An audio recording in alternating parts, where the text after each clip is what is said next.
Goeiemôre, good morning. Nou ja, Zunaid Moti is a well-known businessman who leads a major humanitarian effort every year.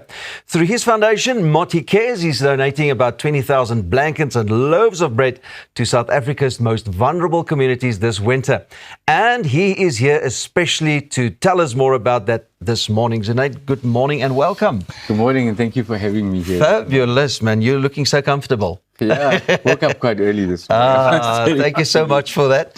Just in short, let's meet the man behind the name. You started off early. You've been very successful from an early age. Is there some of those lessons that you still use in your business efforts today? Yeah, I think one of the things I use a lot is never to give up. I mean, you've heard this 1,000 times from so many people. But I think the thing that differentiates a winner from a loser in a business venture is the guy that gives up too soon always loses. So, you just got to keep in there and work things out as you go along. Normally, cash flow kills you, as everybody knows. So you need to be planned for that. But I think you got to have tenacity. Yeah. And that's the only real advice, you can give someone. Yeah, beautiful. Just from my side, you also have a little bit of philanthropic ideas that you initiated, such as this Moti Moves and Moti Cares. If you can tell us a little bit about that. Sure. The Moti Moves was for the young people so that I could get more involved with them, understand things a bit better insofar as where their minds are. I'm now 50 years old and I don't want to lose touch with reality. You guys would understand it as well. A lot of the kids today don't think the way we did 30 or 40 years ago. And they have different ideas, some of which are amazing. And if we can just maybe finance some of that, maybe some good returns comes out of it in a couple of successful entrepreneurs. Beautiful. So you invest quite a lot as well in the young entrepreneurs. Sure. And is it a question of, you like some of the ideas? As you've just mentioned, they think differently. Sure. And when do you think an idea is good and is worth an investment? Honestly, when I sit with somebody and I look at what they're doing, I never particularly look first at what they're doing in the idea. I like to connect with the person. So I'm still a person old school insofar as backing the jockey type of thing. So I like to know the person. I like to see their chutzpah. I like to see their gears, as you will say. I like to see whether they have got that fighter in them. And then the rest, I suppose, is you work with them and make it successful. Yeah, it's almost like, I also like that philosophy that you use about the jockey, because it's you can actually buy the best horse and it can win every single race, but you can't go without the jockey. So you can buy the best horse to win the Durban July, but if you don't back the jockey, you're never going to win the Durban July. I tell my wife that all the time. I'm the jockey. I don't want to ask you, as a follow-up, what does she say about that? So, why is mentoring so important to you? Is it because of that fact that it's also almost the way you're built, and I can pick it up immediately? You love to give back. Yeah, I think I come from I grew up in a very traditional Afrikaans little town called Port Gietersrus. Those days, I'm sure some of you have heard of it. And those days, the concept of mentoring was that you go somewhere, you get a few smacks, and you're told how to do things. Exactly. Which is exceptionally good for the time. But if you tried it today, it'd be a bit of a problem. I tried it once or twice with my kids. They don't speak to me for a few days after that. So I think the mentoring possibility arrived to me when I got to varsity, and I was supposed to go full time to varsity, and I met this wonderful Jewish guy, and he became my mentor. And he was amazing. He was just amazing. He taught me a lot about business. He taught me a lot about failures to understand success and so on. And I learned a few things. But at the time when he was involved in teaching me the ropes, as I would say, I wasn't really understanding the value. I was just listening. This guy's always telling me I'm wrong. He's very, he's looking at all the wrong things I'm doing. He's critical. What about the good things? And then he went away overseas and I got left behind and I went into my business. So the mentoring, I think the youth today don't really need only money. They need a bit of guidance around where they need to go, because this current generation is all about, I'm going to stay home, I'm going to play on my computer, not play, but work on my computer and everything's going to be cool. I'm going to find some work to do and it's going to be techno-driven and AI and all of these fancy terms. But end of the day, they have bills, and they need to come to reality that they need to pay them somehow, Yeah. you know. So the mentoring is about them understanding take responsibility. Beautiful. I got to pay my bills at the end of the day.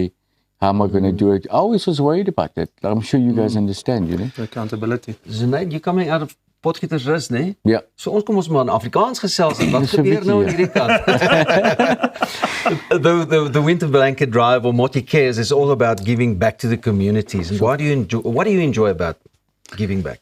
Look, I think, you know, when you see the instantaneous gratification of a kid, there's nothing better in the world. know, you know, really, you initially it used to be great when I seen gratification from my wife when I bought her a present, but it dies away after 15 years. But Thank goodness it's not just me.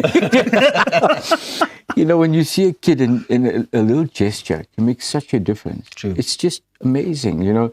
So this year I'll give out 20,000 blankets in South Africa.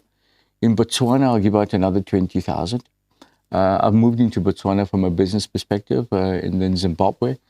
And next month I'll give out 1 million meals in Botswana. Wow. And thereafter I intend giving out 100,000 soccer balls in Botswana. Sure. Because the population is about 2.4 million. I think the children are about 4 or 5, maybe 600,000.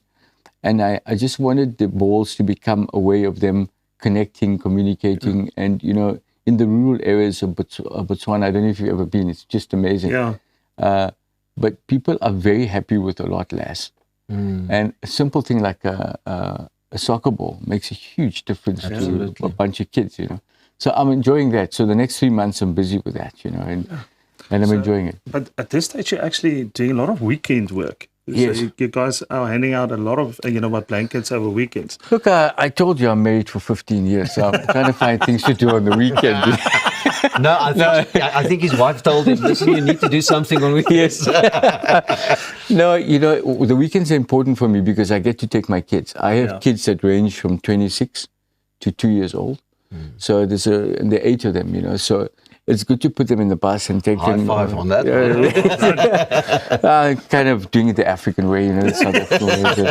We've got to get lots of kids. So I take them on the bus, and besides the 2-year-old, the other, I have a 5-year-old and a 6-year-old, and we try to get them to understand the value proposition and also let them appreciate what the Almighty has given us, you know, and become relevant in other people's lives. And it's quite interesting to see my children with less fortunate children, because there's nothing different to them actually, other than where they are in terms of their security around education and those type of things. But when they're together, they're just at peace with one another. They can play with one another. They don't judge each other. It's only when you get to our age and older that you start thinking you're better or that's worse. It's crazy. Hey? When they're little, there's nothing that keeps them apart. You know, it's just amazing. You also reach out to the communities on special days. You decided to do it on the Youth Day, the Mandela Day, the Women's Day. Why specifically those days? You know, the most important person to me as growing up was my mother, you know. I'm sure you guys could understand that, and a lot of listeners could.